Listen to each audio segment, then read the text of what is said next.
2001 నుంచి 2008 దాకా నీ పార్టీలో తెలంగాణ సెంటిమెంట్ను ఉపయోగించుకుంటా నీవు నీ కుటుంబ సభ్యులు ఎమ్మెల్యేలకు పోటీ చేసుకుంటూ గెలుచుకుంటూ వచ్చారు తెలంగాణ సెంటిమెంట్తోనే. కానీ నువ్వు నీ టీఆర్ఎస్ పార్టీని బలోపేతం చేసుకోవడం కోసం, నీ రాజకీయ అధికారం కోసమే నువ్వు పార్టీ పెట్టుకున్నావు తప్ప నువ్వు తెలంగాణ ప్రజల కోసం కాదు అని అంటున్నా. నీ పార్టీ వేరు, తెలంగాణ ప్రజలు వేరు.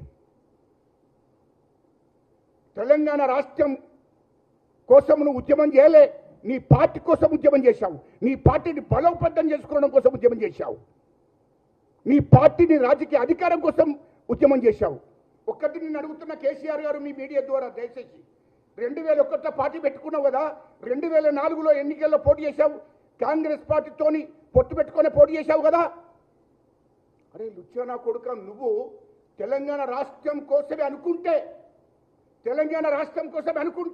2004లో కాంగ్రెస్ పార్టీతో ఎందుకు పొత్తు పెట్టుకున్నావో అది తెలంగాణ ప్రజలకు చెప్పు.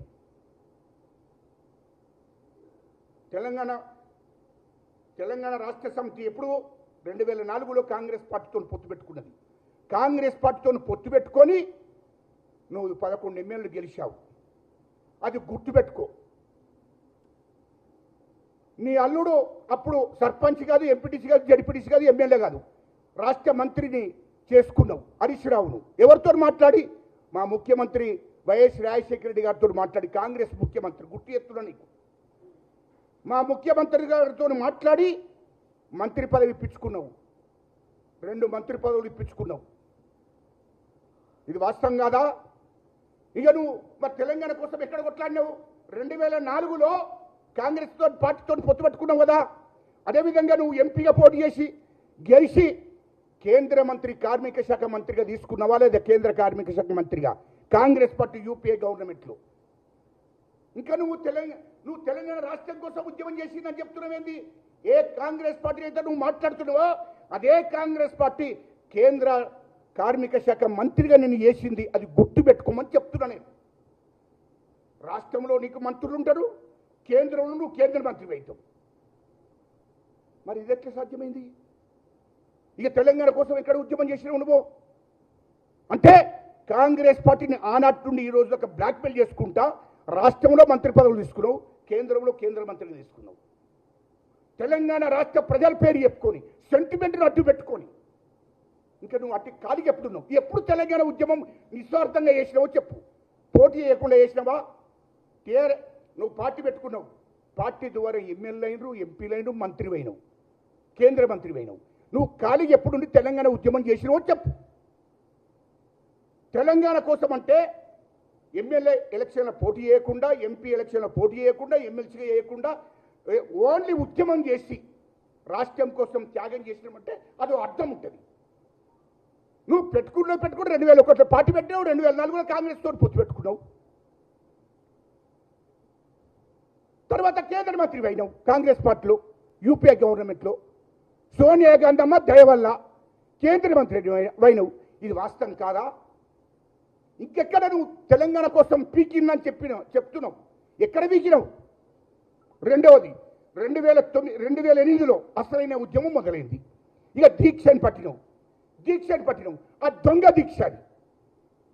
దీక్షని పట్టినాం. కరీంనగర్ నుంచి బయలుదేరావు, సిద్దిపేటకు వచ్చిన తర్వాత అక్కడి నుంచి నేను అరెస్ట్ చేసిండ్రు, ఖమ్మం తీసుకుపోయినాక సాయంత్రం 3 అయింది, ఆకలి అవుతుంది, చల్ ఈ తెలంగాణ సంగతి పక్క పెట్టుకొని తొందరగా తీసుకురమని ఇడ్లీ వడ తీసుకొచ్చిండు. డాక్టర్ గోపీనాథ్ నీకు పరీక్షలు చేసిండు.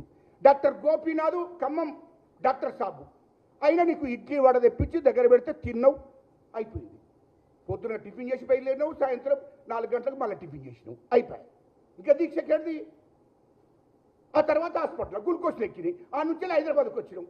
హైదరాబాద్ నిమ్స్ హాస్పిటల్ ఉన్నావు, ఆడ నీకు డాక్టర్లు గ్లూకోజ్లు పెట్టిర్రు. పొద్దున్నెత్తే జ్యూసు, ఇడ్లీ. ఇంకా దీక్ష ఇది దీక్ష అంటారా? అరే దొంగ దీక్ష బట్టి ఎందుకు రాబోయి ఇట్లా మోసం చేస్తున్నావు? దొంగ దీక్ష బట్టి అది మాకు తెలుసు కదా. అక్కడ మా మందకృష్ణ గారికి తెలుసు, నీ దగ్గరకు వచ్చినటువంటి డాక్టర్ గోపీనాథ్ తెలుసు, అక్కడ ఉన్నటువంటి ఉద్యమకారులందరూ ఉన్నారు కదా. నువ్వు దొంగ దీక్ష బట్టి క్లారిటీ ఇచ్చింది కదా. మా చనిపోయిన గద్దరన్న కూడా తెలుసు కదా ఈ ముచ్చట అంతా. మళ్ళీ ఎట్లా మాట్లాడుతున్నావు నువ్వు? దీక్ష పట్టిన తెలంగాణ కోసం నువ్వు దీక్ష పట్టినావు. రెండవది ఇక 2008 నుంచి 2014 దాకా ఈ రాష్ట్రంలో తెలంగాణ ప్రజా సంఘాల చైర్మన్గా నేను, ఓఈజేసీ చైర్మన్గా రవి రాజారాం, ఇటు ఉద్యోగ సంఘాలుగా జేసీ చైర్మన్గా మరి అక్కడ స్వామిగౌడు శ్రీనివాస్ గౌడు మేము ఉద్యమం చేశాము. అటు కోదండరాము గారు పొలిటికల్ చైర్మన్గా. ఇంతమంది మేము ఉద్యమం చేస్తే తెలంగాణ రాష్ట్రం మొత్తం గ్రామాల్లో మండలాల్లో మీటింగ్లు పెట్టుకుంటా మేము ఉద్యమం చేసుకుంటూ వచ్చాము. రాష్ట్ర వ్యాప్తంగా ఉద్యమాలు చేశాము, బహిరంగ సభలు పెట్టాం, మీటింగులు పెట్టాము. నేను గజ్జల కాంతం అనేవాడు ఈ రాష్ట్రం ఉన్నటువంటి కాంగ్రెస్ ఎమ్మెల్యేలను, తెలుగుదేశం ఎమ్మెల్యేలు, బీజేపీ ఎమ్మెల్యేలను, సిపిఐ సిపిఎం నీ టీఆర్ఎస్ ఎమ్మెల్యేలను కూడా నేనే పిలిచినాం కదా, నీ టీఆర్ఎస్ ఎమ్మెల్యేలను కూడా నేనే పిలిచినాం కదా. వీళ్ళందరినీ కూర్చునబెట్టి కేంద్ర ప్రభుత్వం మీద ఒత్తిడి తీసుకురావాలని చెప్పి ఉద్యమం చేసింది నేను. ఉద్యోగ సంఘాలు, ఓఈజేసీ విద్యార్థులు, మరి అడ్వకేట్స్, డాక్టర్లు, ప్రొఫెసర్లు మేమంతా ఉద్యమం చేస్తే నీవు బహిరంగ సభలు పెట్టుకుంటావు, ఉపన్యాసం ఇచ్చి పోయి మళ్ళీ 6 నెలల దాకా ఇంట్లో పడుకొని పొద్దున సాయంత్రం దాక్కుంటా మంచిగా ఇంట్లో పడుకుని రెస్ట్ తీసుకొని 6 నెలలకు ఒకసారి బహిరంగ సభ పెట్టుకుంటా మాకు తెలంగాణ కావాలని చెప్పడం, పోవడం, పండుకోవడం. ఇది నువ్వు తెలంగాణ తీసుకొచ్చినట్ట. ఎన్నడన్నా 2008 నుంచి 2014 దాకా ఎన్నడన్నా పార్లమెంట్కి పోయినావా చెప్పు, మీడియా ముందంటే చెప్పు. ఎన్నడన్నా పార్లమెంట్కి పోయి తెలంగాణ రాష్ట్రం కావాలని పార్లమెంట్లో నువ్వు మాట్లాడావా? అరే దొంగ, ఈ దొంగ నాటకాలు ఎందుకు ఆడుతున్నావు? ఎవడో అంటాడు లుచ్చనా కొడుకు జాతిపితనట. ఎవడా జాతిపిత? జాతిపిత ఎవడు? మాట్లాడే ముందు జాగ్రత్త. నీ చరిత్ర మొత్తం నా దగ్గర ఉంది. 6 నెలలకు ఒకసారి, ఆడదికోసారి మీటింగ్లు పెట్టావు. శ్రీకృష్ణ కమిటీ వచ్చినప్పుడు నేను రిపోర్ట్ చేసిన. నా రిపోర్ట్ను చూసి ఏం చేసిండు, నా దగ్గరికి చర్చలకు వచ్చిండు. కాంతం మనం అందరం కలిసి, అంటే నీ పార్టీ బలోపేతం కోసం, నీ పార్టీ అధికారులకు రావడం కోసం నా దగ్గరికి వచ్చావు. నాతో ఉన్నటువంటి కమిటీ, ప్రజా సంఘాలు చేసే కమిటీ అందరితోని, నేను బెల్లైన ప్రొఫెసర్లు అందరం కూర్చుని మాతో చర్చలు జరిపావు. చర్చలు జరిపినప్పుడు ఏం చెప్పావు నువ్వు? కాంతం, నువ్వు డిప్యూటీ సీఎం అవుతావు, ఇక వీళ్ళంతా మంత్రులు అవుతారు, అన్నిటికీ అన్ని శాఖలు, అన్ని ప్రభుత్వం అందరినీ భాగస్వాములు చేద్దాం. పచ్చి అబద్ధాలు చేసి, అబద్ధాలు చెప్పి మనమంతా ఒక వేదిక మీద గడపడాలి అని చెప్పి మమ్మల్ని అందరూ తీసుకుపోయి ఒక వేదిక మీద బీసీలను, ఎస్సీలు, ఎస్టీ నాయకులందరినీ కూడా ఒక వేదిక మీద చూపించి నువ్వు లబ్ధి పొందింది వాస్తవం కాదా అని అంటున్నా నేను. ఇంత అబద్ధాలు ఆడుకుంటా నీ చరిత్ర నాకు తెలియదా? నీ చరిత్ర నాకు తెలియదా? నువ్వు ఆ ఉద్యమం చేసింది చంద్రబాబు నాయుడు గారి దగ్గర. ఆనాడు ప్రతిపక్ష పార్టీ నాయకుడు కదా, 95 మంది ఎమ్మెల్యేలు ఉన్నాడు ఈ రాష్ట్రంలో, ఉమ్మడి రాష్ట్రంలో ప్రతిపక్ష పార్టీ నాయకుడు. ఆయన దగ్గరికి మీరు వేయినరా? గజ్జల కాంతం అన్నట్టు పోయి తెలుగుదేశం పార్టీ చంద్రబాబు నాయుడు గారు ఒప్పించి లేఖ ఇప్పించింది కేంద్రానికి నేను. ఇదే వైఎస్ జగన్ దగ్గరికి పోయి నేను లేఖ ఇప్పించింది నేను. మరి ఇవన్నీ మర్చిపోయినవేంది? నాకు అర్థం కాలే. పార్లమెంట్కు ఒక్కనాడు పోలే నువ్వు. మా కాంగ్రెస్ ఎంపీలు పార్లమెంట్లో మాట్లాడారు. ఇది వాస్తవం కదా? మా దామోదర్ నరసింహన్న ఆ రోజు మంత్రి, డిప్యూటీ సీఎం గారు ఉమ్మడి రాష్ట్రంలో, ఆయన పోయి సోనియా గాంధీను, అక్కడ ఉన్నటువంటి ప్రధానమంత్రి గారిని, అక్కడ హోంమంత్రి సుశీల్ కుమార్ సిండే ఆయన అధ్యక్షుల కమిటీతోని 45 నిమిషాలు, దాదాపు గంట చర్చలు జరిపి కన్విన్స్ చేసి తెలంగాణ గురించి ఎక్స్ప్లెయిన్ చేసి మాట్లాడి అమ్మా ఇయ్యాలని చెప్పి బతిరాడి వచ్చిండు. ఇది వాస్తవం కాదా?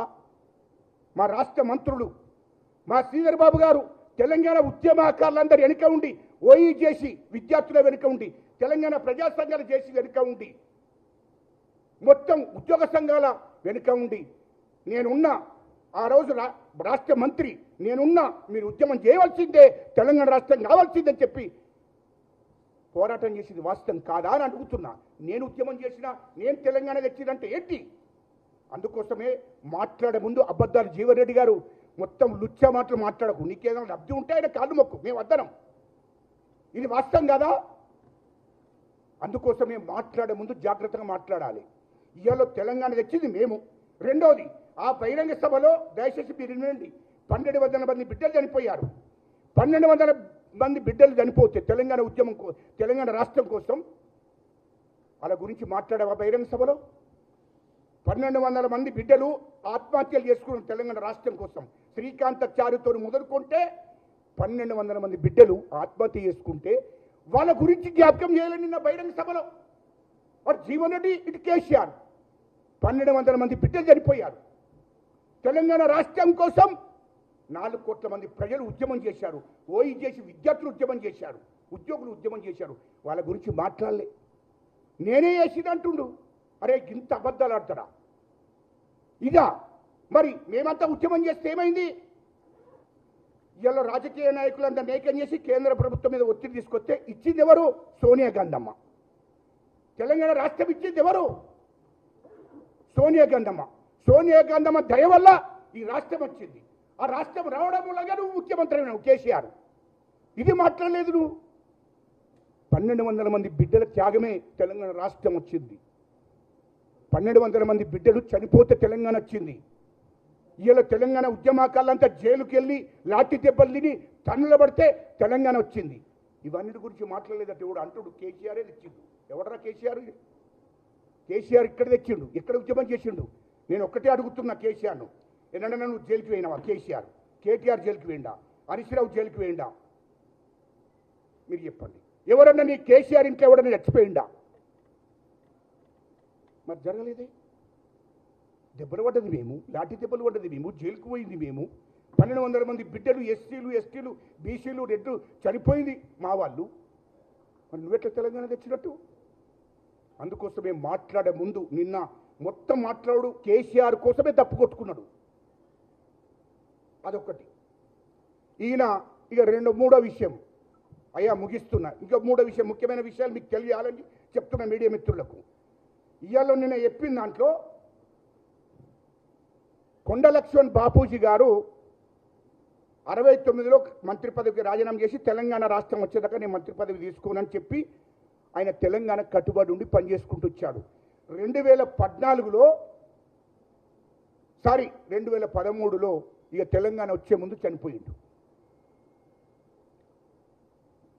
ఈయన తెలంగాణ రాష్ట్ర సమితి పార్టీ పెట్టుకున్నప్పుడు ఆయన ఇల్లునిచ్చాడు. తెలంగాణ సెంటిమెంటు నువ్వు గుర్తించి కేసీఆర్ నా ఇల్లు ఉంచుకోపో, నీ ఆఫీస్కు ఉపయోగించుకోపోమని చెప్పి ఇచ్చాడు. ఇస్తే ఆయన తెలంగాణ నిజమైన నిస్వార్థంగా ఉద్యమం చేసి చనిపోయినటువంటి వాడు కొండ లక్ష్మణ్ బాపూజీ గారు. ఆయన చనిపోతే కేసీఆర్ మూర్ఖుడు, ఆయన దగ్గరికి చనిపోయిన నాడు కూడా రాలే.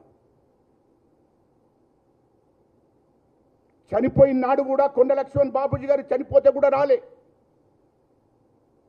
ఈయన మాటిస్తే తప్పడట. వాళ్ళు కేసీఆర్ అంటున్నారు.